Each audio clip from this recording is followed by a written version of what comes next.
বিজয় না, নবীর হাতেও বিজয় না, বিজয়ের মালিক কে? আমি আপনাদেরকে দাওয়াতটাই দিতে চাই, আসেন না আমরা আগামী দিনে ইসলামের বিজয়ের উসিলা হই। রাজি আছেন ইনশাআল্লাহ? একদিন না একদিন এদেশের আকাশে কালেমার পতাকা উড়বে উড়বে, একদিন না একদিন গোটা পৃথিবীর প্রতিটা ঘরে ঘরে আমার নবীর আদর্শ প্রবেশ করবেই করবে।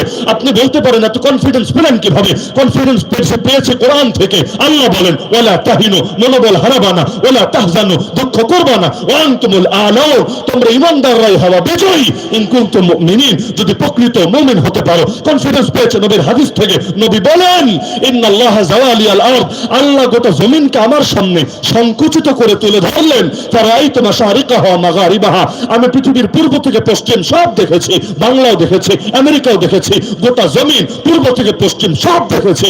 শীঘ্রই আমার উম্মতের রাজত্ব পুরো অঞ্চলে পৌঁছে যাবে। আমার নবী বলেন শহর বা গ্রামে, কাঁচা বা পাকা, এমন একটা ঘর বাকি থাকবে না যেখানে আমার আল্লাহ ইসলামকে নিয়ে প্রবেশ করবেন না। তো নবী যেহেতু বলেছেন, আল্লাহ যেহেতু ওয়াদা দিয়েছেন, ইনশাআল্লাহ ইসলামের বিজয় কেউ থামাতে পারবে না। যদি ইসলামকে কেউ থামাতে পারতো, আমার নবীর ওয়াফাতের পরেই থামায় দিত।